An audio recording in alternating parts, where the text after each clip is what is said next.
বাংলাদেশের সামরিক শক্তি নিয়ে বিশ্বের বড় বড় দেশগুলোর কপালে চিন্তার ভাঁজ পড়তে শুরু করেছে। একসময়ের তুলনামূলক দুর্বল প্রতিরক্ষা ব্যবস্থা এখন পরিণত হচ্ছে এক ভয়ঙ্কর শক্তিতে।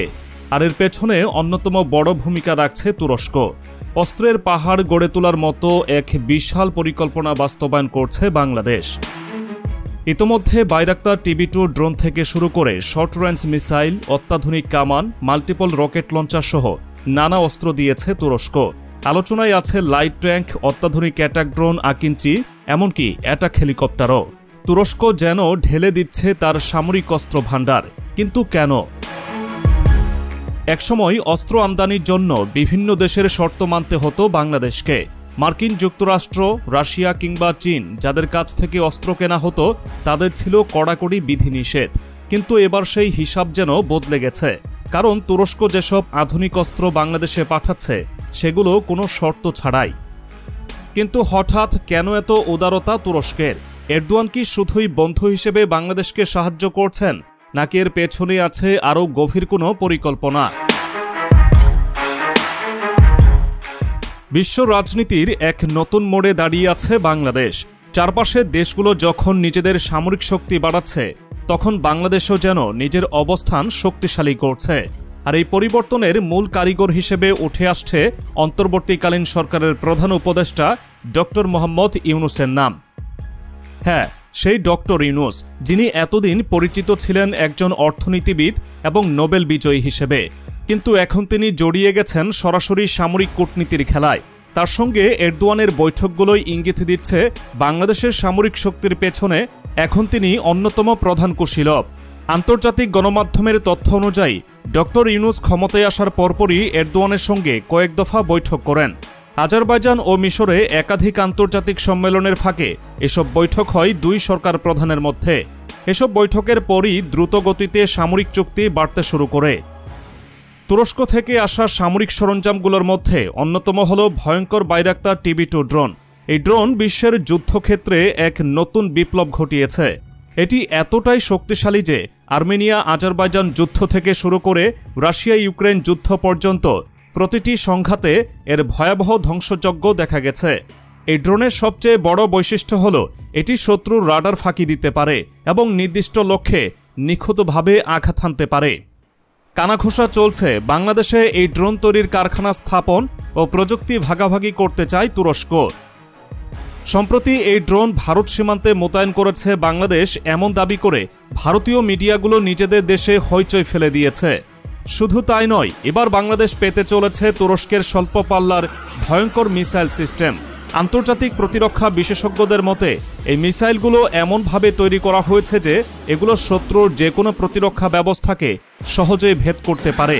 এমনকি প্রতিবেশী দেশগুলোর সামরিক ঘাঁটিতেও এগুলো কার্যকর হতে পারে। সবশেষ বাংলাদেশের সেনাবাহিনীতে যুক্ত হয়েছে তুরস্কের তৈরি 18টি বিধ্বংসী MKE বোরান 105mm হাউইটিজার্স।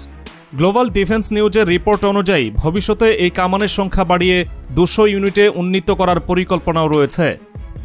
এছাড়া জানুয়ারি থেকে ফেব্রুয়ারিতে বেশ কিছু মিলিটারি নিউজ সাইটে দাবি করা হয় সম্প্রতি বাংলাদেশ সেনাবাহিনী তুরস্কের নির্মিত 18টিরও বেশি TRG-230 এবং TRG-300 multiple rocket launcher system পেয়েছে।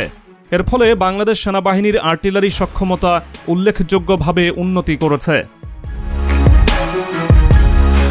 বাংলাদেশ তুরস্ক সামরিক সম্পর্কের শেকড় কিন্তু অনেক গভীরে। ইতিহাস ঘাটলে দেখা যায় 17 শতকে ওসমানীয় সাম্রাজ্যের জন্য সমরাস্ত্র সরবরাহ করা হতো চট্টগ্রাম থেকে। এমনকি অটোমান সুলতানদের পাগড়ির জন্য বিখ্যাত মসলিন কাপড় আসত বাংলার বুক থেকে।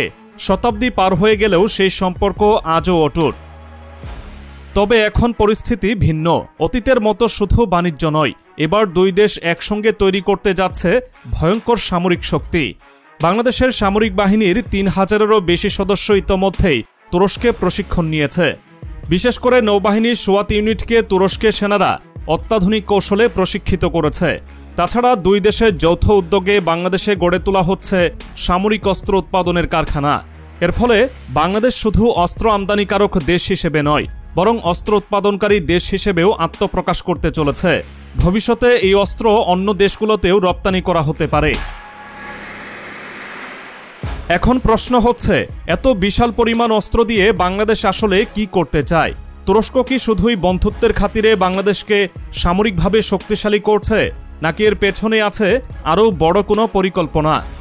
বিশ্বজুড়ে যখন মুসলিম দেশগুলোর ওপর নানা বিধিনিষেধ আরোপ করা হচ্ছে, তখন তুরস্ক যেন হয়ে উঠেছে মুসলিম বিশ্বের জন্য একমাত্র ভরসার নাম।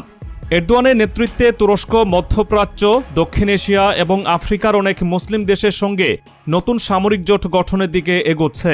এমনকি পশ্চিমা গণমাধ্যমগুলোতে একাধিক প্রতিবেদনে বলা হয়েছে যে তুরস্ক হয়তো আধুনিক খেলাফতের স্বপ্ন দেখছে।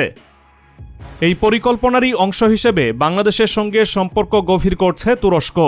কারণ দক্ষিণ এশিয়ায় যদি কোনো মুসলিম শক্তির উত্থান ঘটে, তবে সেটি তুরস্কের সামরিক ও কূটনৈতিক লক্ষ্য বাস্তবায়নে সহায়ক হবে। বাংলাদেশ ইতোমধ্যেই তুরস্কের TRG-300 নামের মিসাইল সিস্টেম ব্যবহার করেছে।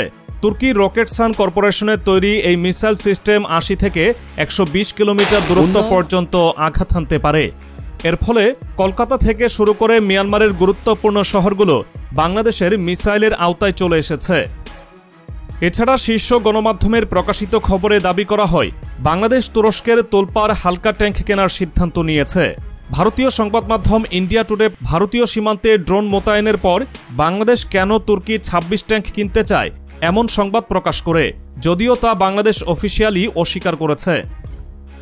তবে এটি এমন একটি ট্যাঙ্ক যা বাংলাদেশের ভূপ্রকৃতির সঙ্গে অত্যন্ত উপযোগী। তুলনার জন্য বলা যায়, পশ্চিমা দেশগুলোর ভারী ট্যাঙ্কগুলোর ওজন যেখানে 70 টনের বেশি, সেখানেই হালকা ট্যাঙ্ক মাত্র 35 টনের। ফলে এটি কাদামাটি বা জলাবদ্ধ এলাকায়ও সহজেই চলতে পারে। তুরস্কের এই সাহায্য কি নিঃস্বার্থ, নাকি এর পেছনে লুকিয়ে আছে কোনো বড় পরিকল্পনা? আন্তর্জাতিক রাজনৈতিক বিশ্লেষকরা বলছেন, এরদোয়ান আসলে নতুন এক সামরিক জোট গড়তে চাইছেন, যেখানে বাংলাদেশ হতে পারে অন্যতম প্রধান অংশীদার। তবে প্রশ্ন থেকেই যায়, তুরস্ক কেন এতটা আগ্রহ দেখাচ্ছে বাংলাদেশকে সামরিক শক্তিতে পরিণত করতে? বিশ্ব রাজনীতির বিশ্লেষকরা বলছেন, এটি নিছক সামরিক জোট কিংবা অস্ত্র বাণিজ্যের অংশ নয়, বরং এর পেছনে রয়েছে সুদূরপ্রসারী ভূরাজনৈতিক কৌশল। কারণ দক্ষিণ এশিয়ার ভূরাজনীতি এখনও বহুমুখী উত্তেজনার কেন্দ্রস্থল। একদিকে চীনের ক্রমবর্ধমান প্রভাব, অন্যদিকে ভারত মিয়ানমারের মতো আঞ্চলিক প্রতিদ্বন্দ্বীদের সমীকরণ। এই পরিস্থিতিতে তুরস্ক চায় বাংলাদেশ যেন আঞ্চলিক রাজনীতিতে আরও শক্তিশালী হয়ে ওঠে। বিশেষ করে ভারত ও মিয়ানমারের সঙ্গে ভবিষ্যতে যদি কোনো সংঘাতের পরিস্থিতি তৈরি হয়, তাহলে তুরস্কের আধুনিক সমরাস্ত্র বাংলাদেশকে দেবে এক নতুন মাত্রা। আর এখানেই নতুন করে উঠে আসছে অন্তর্বর্তী সরকারের প্রধান উপদেষ্টা ডক্টর মোহাম্মদ ইউনূসের কূটনৈতিক দক্ষতা। আন্তর্জাতিক মঞ্চে তিনি সবসময় ছিলেন প্রভাবশালী, আর এবার সেই প্রভাব কাজে লাগিয়ে বাংলাদেশকে দিচ্ছেন এমন এক সামরিক শক্তি যা এর আগে কখনো কল্পনাও করা হয়নি। এরই মধ্যে বাংলাদেশে তুরস্কের প্রতিরক্ষা বিশেষজ্ঞদের আনাগোনা বেড়েছে। সামরিক প্রশিক্ষণ ও যৌথ মহড়ার পরিকল্পনাও চূড়ান্ত পর্যায়ে। এছাড়াও সামাজিক যোগাযোগ মাধ্যমের কানাঘুষা চলছে তুরস্কের তৈরি আলতাই ব্যাটল ট্যাঙ্ক, যা বিশ্বে অন্যতম সেরা, সেটিও বাংলাদেশে আনার বিষয়ে আলোচনা চলছে। শুধু তাই নয়, তুরস্কের আকিঞ্চি ড্রোনও বাংলাদেশের সামরিক বাহিনীতে যুক্ত হতে পারে। আর এই ড্রোনের ক্ষমতা, এটি একাই পুরো একটি শত্রু শিবির গুড়িয়ে দিতে সক্ষম। বাংলাদেশের নৌবাহিনীর জন্য তুরস্ক যে বিশাল সামরিক পরিকল্পনা করছে, সেটিও কম চমকপ্রদ নয়।